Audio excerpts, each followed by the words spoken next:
Hello, this is Original Intent. This is February 11th, 2024, and thanks for watching. I'm going to change things up a little bit. I've been putting out a few videos about Ezra's Eagle, but today I'd like to take a minute to talk about something that I feel is of immediate importance, and that is prepping. I feel that we are moving into some very difficult times, and heck, we are already in difficult times due to the economy, supply chain issues, and geopolitical problems. And I just want to encourage everyone to prepare for things to get worse. Ezra's Eagle and other prophecy points to things going downhill from here. And even if you're not into prophecy, if you just kind of look around, it seems that we're heading into some rough times. And so I feel that having supplies to feed your family for at least a year is advisable, and probably more if you're able to do so.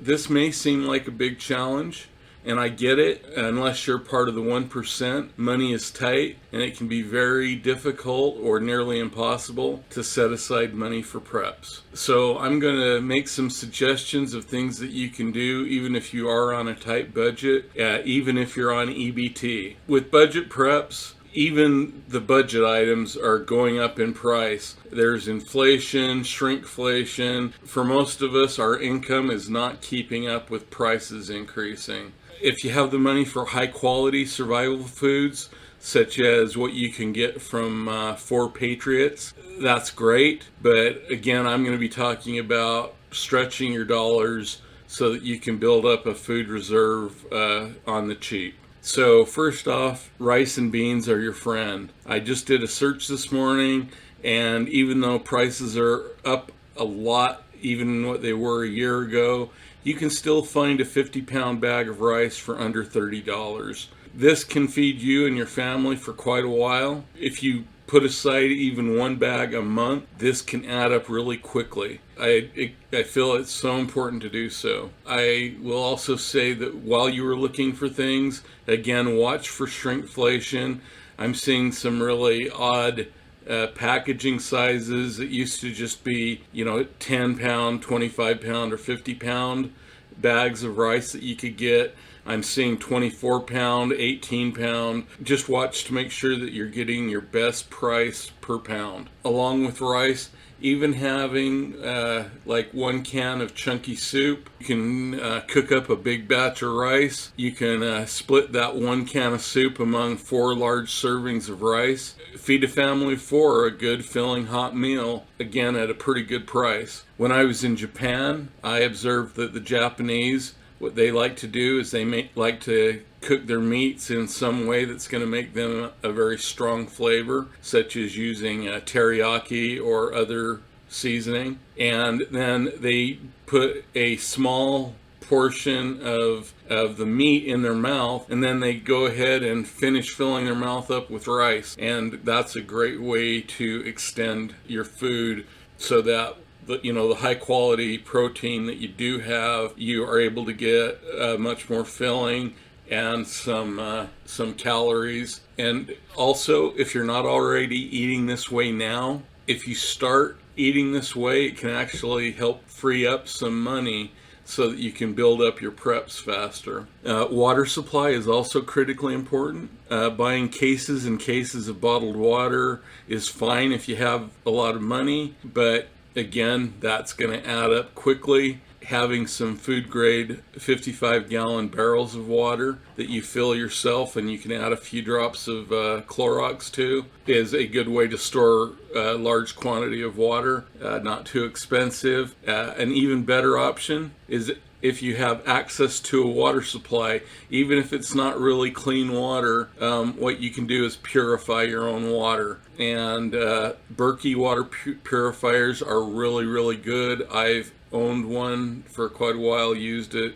They're really high quality, but again, that can be kind of expensive. But you can also make your own Berkey-like system for a fraction of the price of a Berkey. I think the big Berkey runs about a little over $300. You can build a very similar system for about $30 or $40, so 90% off. And I have a link in the description that will take you to a video to show you how to do this. Really easy, really cheap. Also, if your water source is somewhat dirty, you can set up a series of 5-gallon buckets to let things kind of settle out. And basically you start out with one bucket on the end that is where you add the water initially, then you pour from the top of that bucket into the next bucket. Like each day you kind of move everything down a bucket. You don't dump in the garbage at the bottom of the bucket, but you just kind of pour off of the top. And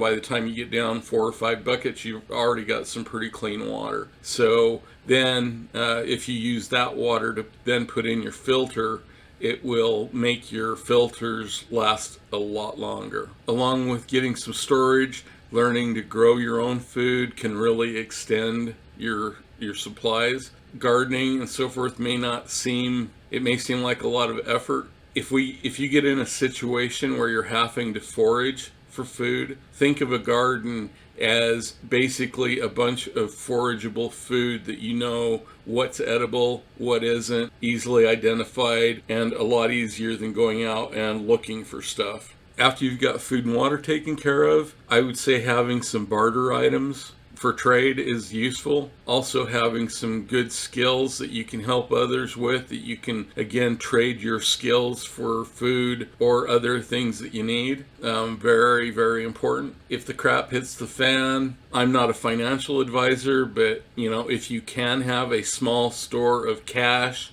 precious metals, or other valuables for trade is a really good idea. I personally don't do these, but I have heard that cigarettes and alcoholic beverages, again in a crisis situation where people are wanting some of their comforts or whatever, having those items to trade can be a really good idea as well. Basically, use your imagination and decide what is best for your situation. So speaking of a grid down scenario, having a means of generating even a small amount of electricity for refrigeration, medical devices, and so forth can be a lifesaver. And also you want either very quiet or silent power generators. A small solar panel and battery setup can be a really good idea, but I understand that can also be pricey. I myself haven't been able to do this yet, but I think that it's something that if you can do, definitely do it. Something that doesn't cost anything is building up a network of trusted friends, and doing it now before things get really hectic is critical. Setting up a neighborhood watch with your neighbors, or again just having a tight group of friends that are interested in prepping together, providing group security to each other, things like that. Really important to do, and to do that now before things get bad. As far as security goes, whatever weapons or training that your state allows is a good idea, and it's equally important and costs nothing to learn to practice situational awareness. Train yourself to be observant, keep your face out of your phone, and I'm not advising that you become like super paranoid or anything, but just develop a habit of evaluating your environment, look for threats, or what could be a threat.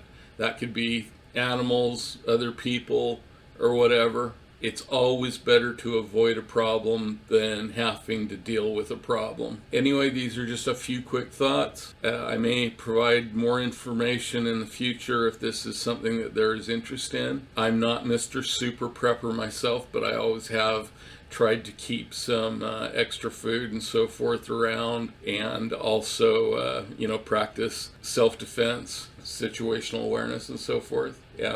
These things can be helpful not only in a grid down situation or something like the crap hits the fan really bad, but even for situations if you personally lose a job or have some other change in your life circumstances, having some extras can be a real help in getting through those rough times. So please like, share, and subscribe if you found this helpful, and God bless and have a great day.